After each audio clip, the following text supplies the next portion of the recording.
Hello বন্ধুরা, আসসালামু আলাইকুম। আবার রওনা দিলাম পাবনার উদ্দেশ্যে। আর পাবনা মেডিকেলে যাব। আর আপনার ভাইয়ার পায়ে টিউমার হয়েছে, সেটার জন্য আপনাদের এর আগের ভিডিওতে বলছি আপনার ভাইয়ার পায়ে সমস্যা হয়েছে, সেটা অপারেশন করার জন্য ঈশ্বরদীতে যাচ্ছি।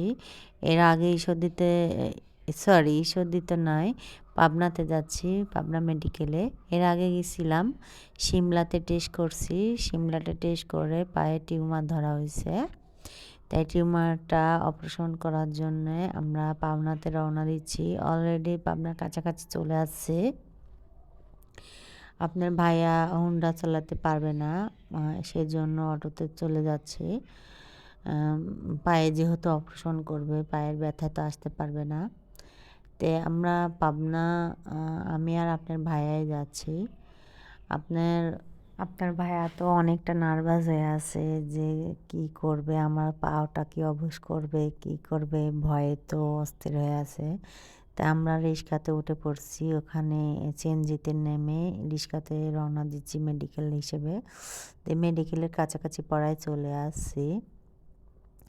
আপনার ভাইয়া যে কি যে শুরু করছে, অবশ করবে কি না করবে ভয়ে তো, প্রেসক্রিপশনে তো অবশ করার সুইটা লেখে নাই, সেজন্য অনেকটা ভয় পাচ্ছে।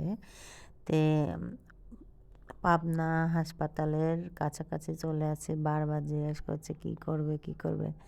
তা আমি আগে তো চলো যাই, পরে দেখা যাবে কি করে না করে। তে ওর প্রথম ফার্স্ট এবার হলো অপারেশন করা, এর আগে কখনো কোনো অপারেশন করে নাই। তা আমরা নেমে এক দোকান থেকে ওষুধ নিয়ে নিলাম। ওখান থেকে নিয়ে আমরা মেডিকেলে, যেখানে 2-3 তলাতে অপারেশন করে, সেখানে চলে গেলাম। এখানে বসে অনেকক্ষণ মানে বড় বড় যারা ভর্তি হয়েছে তাদেরকে আগে অপারেশন করে নিচ্ছে।